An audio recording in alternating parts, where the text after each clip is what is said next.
જય Shri Krishna, good morning, welcome to new vlog. કેમ છો બધા? મજામાં જ છીએ. તો અંશ સરસ, અંશ ઉઠી ગયો છે ને અત્યારે તો અંશને તાવ નથી, પણ રાતે 4 વાગ્યા સુધી એટલો તાવ હતો કે વાત જવા દ્યો. નમકના પાણીના પોતા મૂક્યા તોય નહોતો ઉતરતો. પછી છેલ્લે પાછું થોડુંક ખવડાવી અને પાછી દવા આપી, પછી તાવ ઉતરો, પછી એને ઊંઘ આવી ને અમને ઊંઘ આવી. એટલે એવું થયું. અત્યારે નથી, એટલે વાયરલ હોય ને, વાયરલ ફીવર એ બપોર પછી મતલબ રાતના ટાઈમે જ વધારે આવે. તો અંશને એવું જ છે રાતના ટાઈમે. એટલે હવે ઉઠીને હમણાં 4-5 દિવસ ગેપ ગયો હતો તો બધું હોમવર્ક કરે છે. અને જે નાસ્તો બાકી છે હા, હોમવર્ક ને ક્લાસ વર્ક 2. તો હવે નાસ્તો બાકી છે તો આપણે એનો નાસ્તો બનાવી દઈએ. ને તમે જોઈ ગયા છે ઓફિસે. અને વરસાદ આજ સવારનો ચાલુ હતો, ત્યારે થોડોક બંધ રહ્યો છે. પછી કપડાં સૂકવવાના ને એવું બધું કામ છે આપણું, એ કરી લઈએ. અંશના હોમવર્ક કરવાનું છે, એ પણ પછી ફ્રી થઈને કરાવી લઈશું. અને કાલે તમે અમારા મેરેજના વિડીયોની ક્લિપ જોઈ હશે.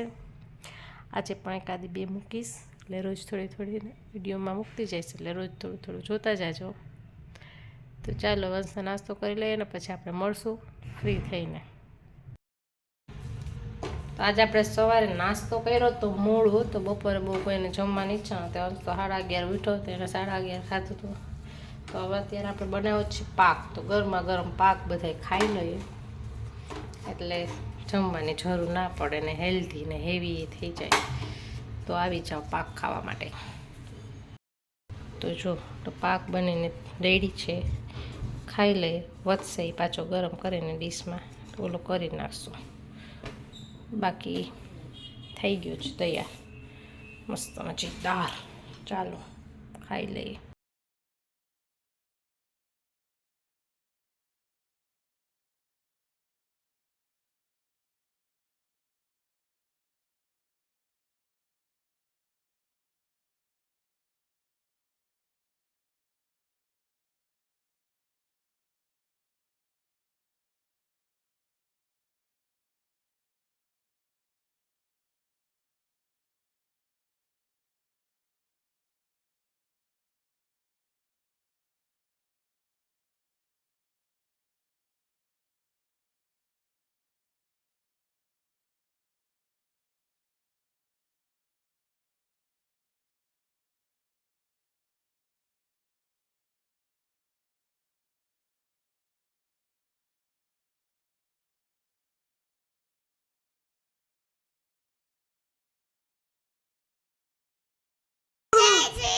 રેડી થઈ ગયા છીએ. અત્યારે આપણે કોની ઘરે છીએ?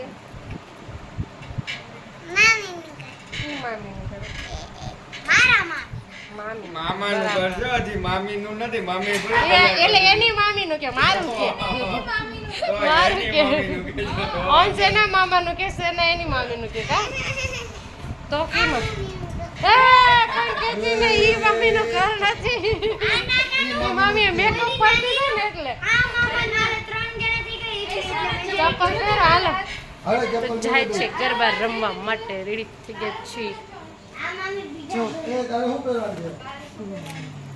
હાલો હાલો આવી જ રાહડા લેવા. હાલે છે નો રોકાવ કરે.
હોપ કે તમે બધાએ મેરેજમાં વિડીયો જોઈને એન્જોય કર્યું જ હશે, કારણ કે અમે બધાએ તો બહુ એન્જોય કર્યું હતું. અને આજના વ્લોગનો પણ એન્ડ અહીંયા જ કરીએ છીએ. તો મળશું એક સરસ મજાના નવા વ્લોગમાં પાછા. જય શ્રી કૃષ્ણ, ગુડ નાઇટ.